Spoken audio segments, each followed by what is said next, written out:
Hello friends, आपके अपने YouTube channel में स्मार्ट नॉलेज पे स्वागत है। फ्रेंड्स, आज की इस वीडियो में बात करेंगे सोशल साइंस के कुछ इंपॉर्टेंट क्वेश्चन जो कि आपके एग्जाम के लिए हेल्पफुल साबित होगा। तो चलिए फ्रेंड्स स्टार्ट करते हैं आज के क्वेश्चन को। फ्रेंड्स, क्वेश्चन स्टार्ट करने से पहले छोटी सी रिक्वेस्ट है आपसे कि अगर हमारे चैनल पर नए हैं तो चैनल को सब्सक्राइब करें एवं बेल आइकन को प्रेस करें ताकि आपको कोई भी इंपॉर्टेंट वीडियो अपलोड हो तो आपको नोटिफिकेशन मिल जाए। तो चलिए फ्रेंड्स चलते हैं क्वेश्चन की दुनिया में। आज के इस वीडियो में फ्रेंड्स बात करेंगे सोशल साइंस के कुछ इंपॉर्टेंट क्वेश्चन जो कि आपके एग्जाम के लिए हेल्पफुल साबित होगा। तो चलिए फ्रेंड्स देखते हैं क्या क्वेश्चन है आज की। तो फर्स्ट क्वेश्चन बताया जा रहा है आपको, हिंद चीन में कौन सा राष्ट्र शामिल नहीं है। यानी कि क्वेश्चन में बताया जा रहा है आपको कि हिंद चीन में जो था वो कौन सा राष्ट्र शामिल नहीं है, ये पूछा गया आपसे। तो याद रखिएगा, हिंद चीन में जो राष्ट्र शामिल नहीं था उसका नाम आ गया आपको चीन। क्या था? चीन है। यानी कि हिंद चीन में चीन जो है यानी कि चाइना जो है वो शामिल नहीं है। तो ऑप्शन नंबर सी सही हो जाएगा। चलिए फ्रेंड देखते हैं नेक्स्ट क्वेश्चन क्या है। तो नेक्स्ट क्वेश्चन की बात करें फ्रेंड, नेक्स्ट क्वेश्चन पूछा गया है वियना कांग्रेस कब हुआ था। यानी वियना कांग्रेस जो हुआ था वो कब हुआ था, ये पूछा गया आपसे। याद रखिएगा, वियना कांग्रेस जो हुआ था ये आपको 1815 में हुआ था। कब हुआ था? 1815 में हुआ था, यानी कि 1815 में हुआ था। याद रखिएगा, वियना कांग्रेस कब हुआ था? 1815 में इसमें हुआ था। चलिए फ्रेंड देखते हैं नेक्स्ट क्वेश्चन क्या पूछा गया आपसे। तो नेक्स्ट क्वेश्चन की बात करें फ्रेंड, नेक्स्ट क्वेश्चन जो पूछा गया है भारत में गदर पार्टी की स्थापना किसने की। यानी भारत में गदर पार्टी की जो स्थापना किया था वो किसके द्वारा किया गया था, ये पूछा गया आपसे। याद रखिएगा, भारत में गदर पार्टी की स्थापना जो किया था ये आपको लाला हरदयाल के द्वारा किया गया था। याद रखिएगा, भारत में गदर पार्टी की स्थापना लाला हरदयाल के द्वारा किया गया था। तो ऑप्शन नंबर सी सही हो जाएगा। तो चलिए देखते हैं नेक्स्ट क्वेश्चन क्या पूछा गया आपसे। तो नेक्स्ट क्वेश्चन की बात करें फ्रेंड, पूछा गया आपसे द्वितीय महायुद्ध के बाद यानी द्वितीय विश्व युद्ध के बाद यूरोप में किस संस्था का उदय आर्थिक दुष्प्रभाव को समाप्त करने के लिए हुआ। तो याद रखिएगा, इसका सही आंसर हो जाएगा आपको यूरोपीय संघ। यानी कि यूरोपीय संघ के द्वारा आपको आर्थिक दुष्प्रभाव को समाप्त करने के लिए हुआ था। ओके, तो ऑप्शन नंबर डी सही हो जाएगा। देखते हैं नेक्स्ट क्या पूछा गया आपसे। तो नेक्स्ट क्वेश्चन की बात करें फ्रेंड, पूछा गया आपसे नरोत्तम सिंहानुग किस देश के शासक थे। यानी नरोत्तम सिंहानुग जो थे वो किस देश के शासक थे, ये पूछा गया आपसे। तो याद रखिएगा, वो शासक जो थे ये आपको कंबोडिया के शासक थे। कौन थे? कंबोडिया के शासक थे नरोत्तम सिंहानुग। ओके, तो याद रखिएगा ऑप्शन नंबर डी सही हो जाएगा। देखते हैं नेक्स्ट क्या पूछा गया आपसे। तो नेक्स्ट क्वेश्चन की बात करें फिर, पूछा गया आपसे वाष्प चलित इंजन का आविष्कार किसने किया था। यानी वाष्प चलित इंजन जो है उसका आविष्कार किसके द्वारा किया गया था, ये पूछा गया आपसे। याद रखिएगा, इसका आविष्कार जो किया गया था आपको जेम्स वाट के द्वारा किया गया था। किसके द्वारा? जेम्स वाट के द्वारा किया गया था। तो ऑप्शन नंबर बी सही हो जाएगा। देखते हैं नेक्स्ट क्या पूछा गया है। तो नेक्स्ट पूछा गया आपसे Tata iron and steel company की स्थापना कब की गई। यानी Tata iron and steel company जो है इसकी स्थापना कब किया गया, ये पूछा गया। तो याद रखिएगा, Tata iron and steel company की स्थापना 1907 में किया गया। कब किया गया? 1907 में किया गया। याद रखिएगा ऑप्शन नंबर बी सही हो जाएगा। देखते हैं नेक्स्ट क्या पूछा गया आपसे। तो नेक्स्ट क्वेश्चन की बात करें फ्रेंड, पूछा गया आपको गोलघर कहाँ स्थित है। यानी ये बहुत ही सिंपल क्वेश्चन है, गोलघर कहाँ स्थित है। याद रखिएगा, गोलघर जो है पटना में स्थित है। ऑप्शन नंबर बी सही हो जाएगा। जितने भी क्वेश्चन है फ्रेंड ये आपको इंपॉर्टेंट क्वेश्चन है एग्जाम के दृष्टिकोण से, तो इस क्वेश्चन को आप जरूर रिवाइज कीजिएगा। ओके, एवं याद कर लीजिएगा। ओके, अगर कोई भी डाउट हो तो कमेंट सेक्शन में जरूर बताइए और एवं वीडियो को लाइक एवं शेयर जरूर कीजिएगा अपने दोस्तों के साथ। चलिए देखते हैं नेक्स्ट क्वेश्चन क्या पूछा गया आपसे। तो नेक्स्ट क्वेश्चन की बात करें फ्रेंड, पूछा गया आपसे किस अमेरिकी राष्ट्रपति ने न्यू डील लागू की। यानी किस अमेरिकी राष्ट्रपति जो है जो न्यू डील लागू की थी। याद रखिएगा, जो लागू किया गया ये आपको F.D. रूजवेल्ट के द्वारा किया गया। किसके द्वारा किया गया? F.D. रूजवेल्ट के द्वारा किया गया न्यू डील लागू। ओके, तो ऑप्शन नंबर बी सही हो जाएगा 9 नंबर का। ओके, देखते हैं नेक्स्ट क्या पूछा गया। पूछा गया आपसे नेपोलियन संहिता किस वर्ष लागू की गई है। नेपोलियन संहिता जो है वो किस वर्ष लागू किया गया, ये पूछा गया आपसे। याद रखिएगा, ये लागू जो किया गया नेपोलियन संहिता ये 1804 ईस्वी में किया गया। कब किया गया था? 1804 ईस्वी में किया गया था। तो ऑप्शन नंबर डी सही हो जाएगा। देखते हैं नेक्स्ट क्या पूछा गया है फ्रैंकफर्ट की संधि कब हुई। यानी फ्रैंकफर्ट की संधि हुई ये कब हुई, ये पूछा गया आपसे। याद रखिएगा, इसकी संधि जो हुआ था ये आपको 1871 में हुआ था। कब हुआ था फ्रैंकफर्ट की संधि? 1871 में हुआ था। याद रखिएगा ऑप्शन नंबर डी सही हो जाएगा। देखते हैं नेक्स्ट क्या पूछा गया आपसे। नेक्स्ट पूछा गया है कार्ल मार्क्स का जन्म कब हुआ था। यानी कार्ल मार्क्स का जन्म जो हुआ था वो कहाँ हुआ था, ये पूछा गया आपसे। याद रखिएगा, कार्ल मार्क्स का जन्म जो हुआ था ये आपको कहाँ हुआ था? जर्मनी में हुआ था। कहाँ हुआ था? जर्मनी में। ऑप्शन नंबर ए सही हो जाएगा। देखते हैं नेक्स्ट क्या पूछा गया आपसे। नेक्स्ट पूछा गया है 1991 में निम्न में से कौन अस्तित्व में आया, यानी 1991 में जो है निम्न में से कौन अस्तित्व में आया, ये पूछा गया आपसे, याद रखिएगा। 1991 में जो अस्तित्व में आया था वो आया था आपको कौन, नई आर्थिक नीति आया था। क्या आया था, नई आर्थिक नीति आया था। ऑप्शन नंबर सी सही हो जाएगा। ओके, देखते हैं, न्यू इकोनॉमिक पॉलिसी आया था। ऑप्शन नंबर सी सही हो जाएगा। देखते हैं नेक्स्ट क्या पूछा गया है।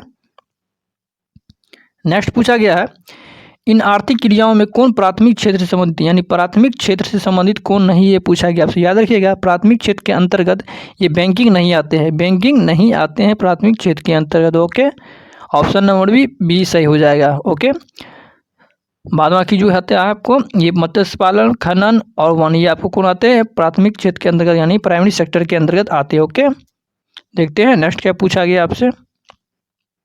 नेक्स्ट पूछा गया है, जमशेदपुर, दुर्गापुर, भिलाई और सलेम किस उद्योग के केंद्र है। ये जो है किस उद्योग के केंद्र है, ये पूछा गया है आपसे। याद रखिएगा, ये जो उद्योग केंद्र है ये जो संबंधित है आपको, ये आपको आयरन और स्टील से संबंधित है। ऑप्शन नंबर सी सही हो जाएगा। देखते हैं नेक्स्ट क्या पूछा गया है, प्रति व्यक्ति आय का आशय है, यानी प्रति व्यक्ति आय जो है उसका किससे आय से है, ये पूछा गया आपसे। याद रखिएगा, ये जो आशय है ये आपको राष्ट्रीय आय से है। ओके, प्रति व्यक्ति आय राष्ट्रीय आय से। ओके, याद रखिएगा। देखते हैं नेक्स्ट क्या पूछा गया है, राष्ट्रीय विकास परिषद का गठन कब हुआ था, यानी राष्ट्रीय विकास परिषद का जो गठन हुआ है ये कब हुआ था, ये पूछा गया आपसे। याद रखिएगा, राष्ट्रीय विकास परिषद का जो गठन हुआ ये आपको 1952 में हुआ था। कब हुआ था, 1952 में हुआ था, यानी 1952 में हुआ था। ऑप्शन नंबर सी सही हो जाएगा। देखते हैं नेक्स्ट पूछा गया आपसे, बांग्लादेश की मुद्रा क्या है, यानी बांग्लादेश की मुद्रा जो है ये क्या है, ये पूछा गया आपसे। याद रखिएगा, बांग्लादेश की मुद्रा जो है आपको क्या है, ये टाका है। क्या है, टाका है। और इसका और कैपिटल के बारे में पूछा जाए तो बांग्लादेश की कैपिटल ढाका है। क्या, ढाका है। ओके, और वहाँ पे मुद्रा चलता है, ये टाका चलता है। ओके,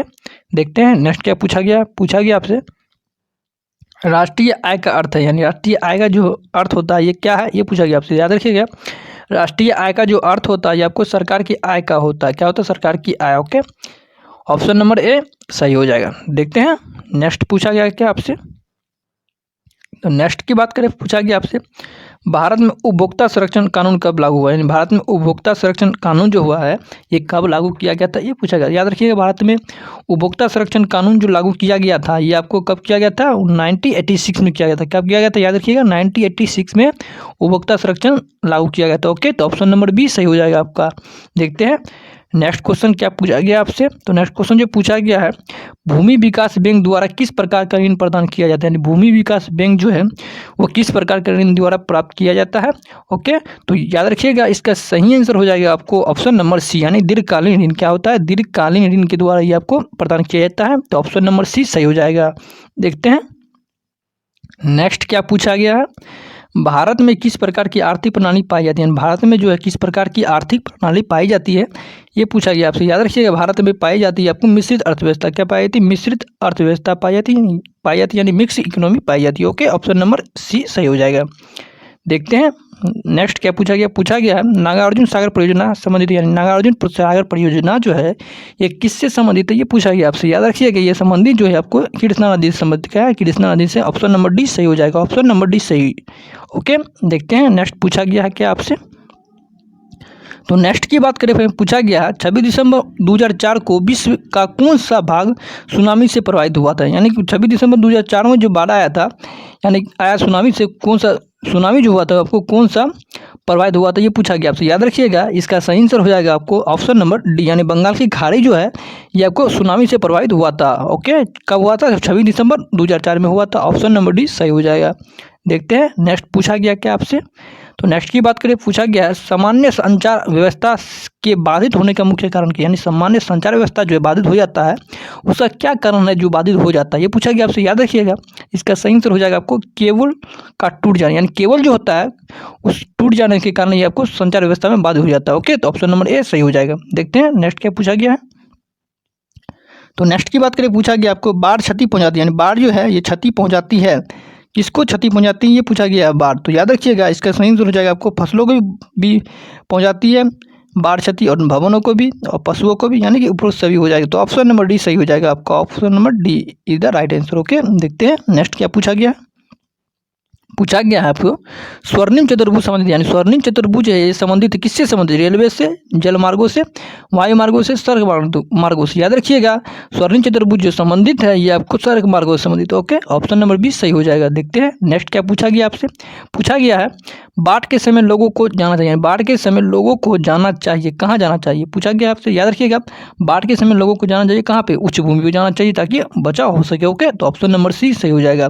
जितने भी क्वेश्चन है फ्रेंड ये आपको इंपॉर्टेंट क्वेश्चन है। अगर वीडियो अच्छा लगे तो लाइक जरूर कीजिएगा, लाइक करते हैं तो आप लोग हमें मोटिवेशन मिलता है। ओके, तो लाइक जरूर कीजिएगा, अपने दोस्तों के साथ शेयर जरूर कीजिएगा। ओके, देखते हैं नेक्स्ट क्या पूछा गया आपसे। तो नेक्स्ट क्वेश्चन की बात करें, पूछा गया आपसे निम्न में से कौन क्षेत्रीय राजनीतिक दल, यानी क्षेत्रीय राजनीतिक दल कौन है पूछा गया है।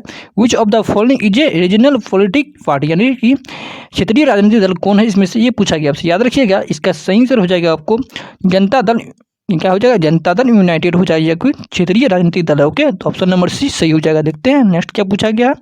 पूछा गया है पंचायत के चुनाव कौन करवाता है, यानी पंचायत का चुनाव जो होता है ये किसके द्वारा कराया जाता है, ये पूछा गया। याद रखिएगा पंचायत का चुनाव राज्य चुनाव आयोग के द्वारा किया जाता है। किसके द्वारा, राज्य चुनाव आयोग के द्वारा किया जाता है। ओके, ऑप्शन नंबर सी सही हो जाएगा। देखते हैं नेक्स्ट क्या पूछा गया। पूछा गया आपसे भारत के किस राज्य में पंचायती राज की शुरुआत हुई, यानी भारत के किस राज्य में पंचायती राज की शुरुआत हुई, ये पूछा गया आपसे। याद रखिएगा ये आपको राजस्थान में शुरू हुआ, कहाँ, राजस्थान में शुरू हुआ। ऑप्शन नंबर डी सही हो जाएगा। देखते हैं नेक्स्ट पूछा गया आपसे। पूछा गया है वर्ष 1975 में भारतीय राजनीति में किस लिए जाना जाता है, यानी वर्ष 1975 में भारतीय राजनीति किस लिए जाना जाता है, ये पूछा गया आपसे। तो याद रखिएगा इसका सही आंसर हो जाएगा आपको ऑप्शन नंबर सी, यानी देश में आंतरिक आपातकाल लागू हुआ था। कब हुआ था, देश में आंतरिक आपातकाल लागू हुआ था वर्ष 1975 में। ओके, तो ऑप्शन नंबर सी सही हो जाएगा आपका। देखते हैं नेक्स्ट क्या पूछा गया आपसे। पूछा गया है आपसे ताड़ी विरोधी आंदोलन किस प्रांत से शुरू हुआ था, यानी ताड़ी विरोधी आंदोलन जो है ये किस प्रांत से शुरू हुआ था, यानी किस राज्य से शुरू हुआ था, ये पूछा गया आपसे। याद रखिएगा इसका सही से हो जाएगा होगा आपको ऑप्शन नंबर सी, यानी आंध्र प्रदेश से हुआ था। कहाँ से हुआ था आपको ताड़ी विरोधी आंदोलन, आंध्र प्रदेश से। ऑप्शन नंबर सी सही हो जाएगा। देखते हैं नेक्स्ट क्या पूछा गया आपसे। नेक्स्ट की बात करें, पूछा गया है धर्म को समुदाय का मुख्य आधार कौन मानता है, यानी धर्म के समुदाय को जो मुख्य आधार है वो कौन मानता है, ये पूछा गया आपसे। याद रखिएगा इसका सही आंसर हो जाएगा आपको ऑप्शन नंबर ए, यानी सांप्रदायिक, क्या हो जाएगा सांप्रदायिक, कम्युनल, यानी कम्युनल हो जाएगा। ओके, ऑप्शन नंबर ए सही हो जाएगा। देखते हैं नेक्स्ट क्या पूछा गया। पूछा गया सत्ता में साझेदारी सही है क्योंकि, सत्ता में साझेदारी सही है क्योंकि, ये पूछा गया आपसे। तो याद रखिएगा सत्ता में साझेदारी है क्योंकि, तो ये विधि को बताती है, गलत हो जाएगा, विधि को नहीं बताती है। ठीक, तो देखते हैं ये देश की एकता को कमजोर करती है, गलत। फैसले लेने में देर करवाती है, गलत। तो इसका सही आंसर हो जाएगा आपको ऑप्शन नंबर डी, यानी विभिन्न समुदायों के बीच टकराव कम करती है। ऑप्शन नंबर डी सही हो जाएगा। देखते हैं नेक्स्ट क्या पूछा गया आपसे। पूछा गया है नेपाल में सप्तदलीय गठबंधन का मुख्य उद्देश्य क्या है, यानी नेपाल में जो सप्तदलीय गठबंधन है उसका मुख्य उद्देश्य क्या है, ये पूछा गया आपसे। याद रखिएगा इसका सही आंसर हो जाएगा होगा आपको ऑप्शन नंबर बी, यानी लोकतंत्र की स्थापना करना। यानी कि नेपाल में जो सप्तदलीय गठबंधन का मुख्य उद्देश्य है वो आपको लोकतंत्र की स्थापना करना मुख्य उद्देश्य है। ठीक है, तो ऑप्शन नंबर बी सही हो जाएगा। देखते हैं नेक्स्ट क्या पूछा गया आपसे। पूछा गया है भारत के किन राज्यों में कोयले का सबसे बड़ा उत्पादक, यानी भारत में कौन सा राज्य जो कोयले का सबसे बड़ा उत्पादक है, ये पूछा गया आपसे। तो याद रखिएगा भारत में जो कोयले का राज्य उत्पादक है, देखते हैं ऑप्शन क्या दिया गया आपसे। तो ऑप्शन दिया गया आपको झारखंड, यानी कि पश्चिम बंगाल में तो नहीं होता ज़्यादा, उड़ीसा में नहीं होता है, कहाँ होता, झारखंड में सबसे ज़्यादा कोयले का उत्पादन होता है भारत में। ओके, तो ऑप्शन नंबर 20 सही हो जाएगा आपका। देखते हैं नेक्स्ट क्या पूछा गया आपसे। पूछा गया है सौर ऊर्जा के उत्पादन के लिए सर्वाधिक उपयुक्त राज्य क्या, यानी सौर ऊर्जा का जो उत्पादन करता है सर्वाधिक कौन सा राज्य करता है, सर्वाधिक यानी ज़्यादा कौन सा राज्य करता है। याद रखिएगा ज़्यादा जो करता है सौर ऊर्जा का उत्पादन जो आपको राजस्थान करता है। कौन करता है, राजस्थान करता है। तो याद रखिएगा सौर ऊर्जा का उत्पादन करने वाला राज्य सर्वाधिक राजस्थान है। तो ऑप्शन नंबर सी सही हो जाएगा आपका। देखते हैं नेक्स्ट क्या पूछा गया है। पूछा गया है बिहार की पहली नदी घाटी परियोजना कौन है, यानी बिहार की पहली नदी घाटी परियोजना जो है ये कौन है, ये पूछा गया आपसे। याद रखिएगा बिहार की पहली नदी घाटी परियोजना जो है वो है आपको कोसी नदी घाटी परियोजना। कौन है, कोसी नदी घाटी परियोजना जो है बिहार की पहली नदी घाटी परियोजना है। तो याद रखिएगा ऑप्शन नंबर बी सही हो जाएगा आपका। देखते हैं नेक्स्ट क्वेश्चन क्या पूछा गया आपसे next question, Sundarban tiger reserve कहाँ है, यानी सुंदरवन टाइगर रिजर्व जो है वो कहाँ है, ये पूछा गया है आपसे। तो याद रखिएगा सुंदरवन टाइगर रिजर्व जो है ये आपको कहाँ है, तो पश्चिम बंगाल में कहाँ है, पश्चिम बंगाल में है। सुंदरवन टाइगर रिजर्व कहाँ है, पश्चिम बंगाल में है। तो याद रखिएगा ऑप्शन नंबर ए सही हो जाएगा। जितने भी क्वेश्चन थे फ्रेंड या आज के इस वीडियो में इंपॉर्टेंट क्वेश्चन थे, तो आप इस वीडियो को जरूर देखिएगा अंत तक। तो मिलते हैं फ्रेंड नेक्स्ट वीडियो में किसी नेक्स्ट टॉपिक के साथ। अगर फ्रेंड हमारे चैनल पर नए हैं तो चैनल को सब्सक्राइब कीजिएगा एवं बेल आइकन को प्रेस कीजिएगा। और आपको कोई भी डाउट हो तो कमेंट सेक्शन में जरूर बताइएगा और वीडियो को लाइक जरूर कीजिए और अपने दोस्तों के साथ शेयर जरूर कीजिएगा। ठीक है, तो मिलते हैं नेक्स्ट वीडियो में। Thank you.